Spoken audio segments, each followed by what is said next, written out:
Honorable Cabinet Ministers, Your Excellency Ambassador to Fiji for the People's Republic of China,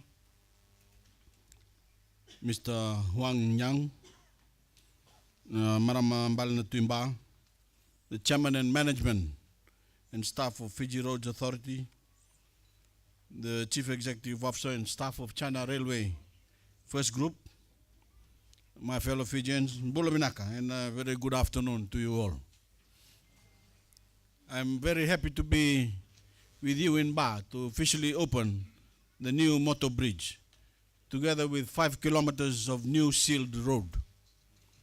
It's been a long journey to today, after the old bridge was washed away in January 2012 flood. Since then, not one but 2 Irish crossings had to be built here, after the first was destroyed in the March flood, which devastated the entire Western Division.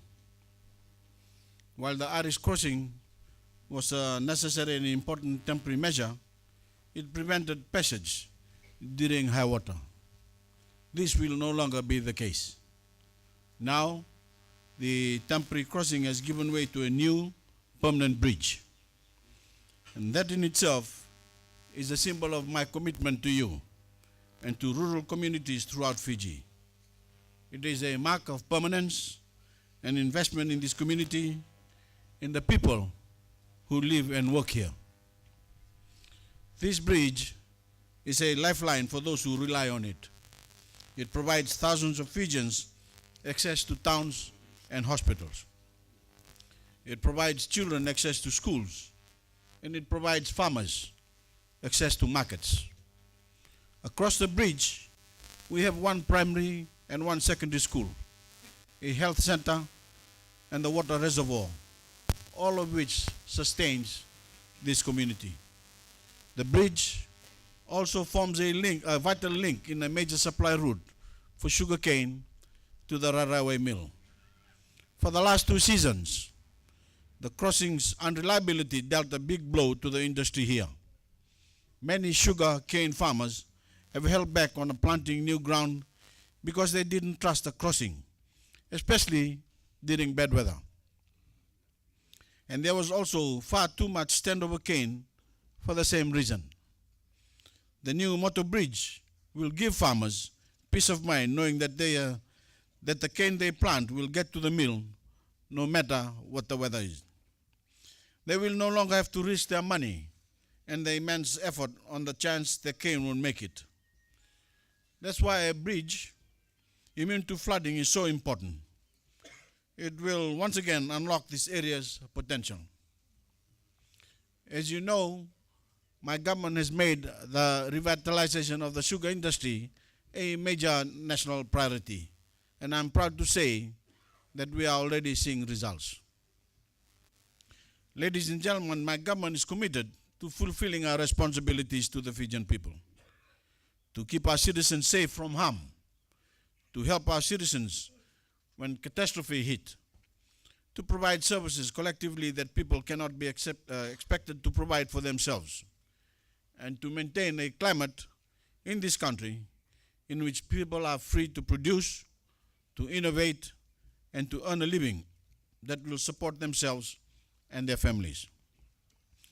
We do this in many ways, by building new schools, roads and bridges, or fixing old ones, by providing new services or making the existing services run better, by supporting the old industries that Fijians rely on for a living or help create new ones, and more importantly,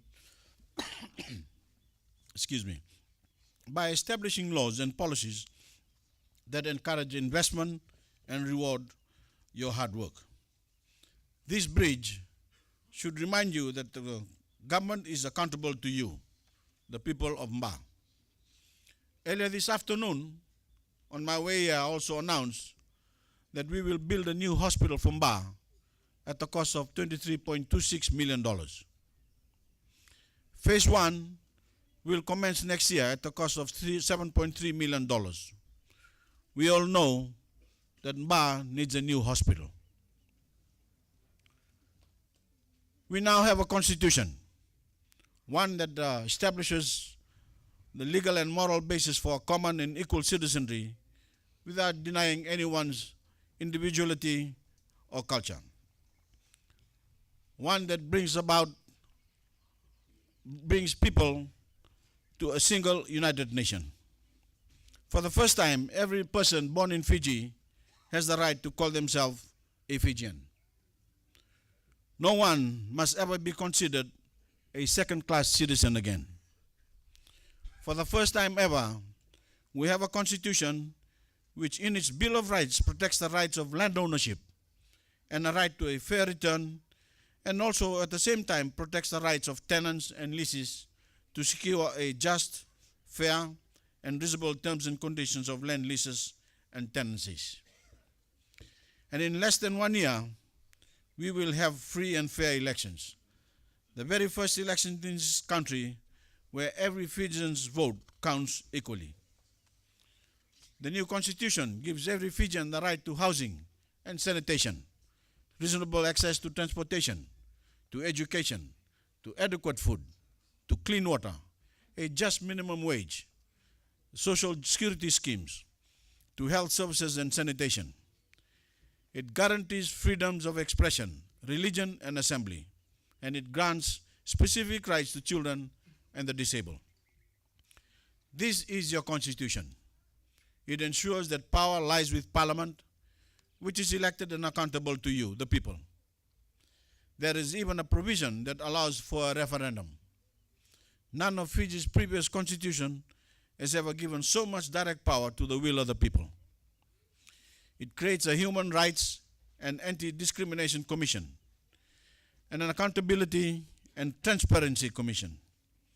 None of Fiji's previous constitutions has ever created such bodies to keep public officials, civil servants, and parliamentarians accountable. I urge each of you to read and understand the new constitution. You must choose a party to form a government that is future-focused, care for all Fijians, and has sound economic policies to grow the economy, create jobs, and improve your livelihoods, and it must not be corrupt. Ladies and gentlemen, I would now like to thank all those involved with this project, including the Exim Bank of China for providing the loan, and of course the China Railway First Group for completing the construction.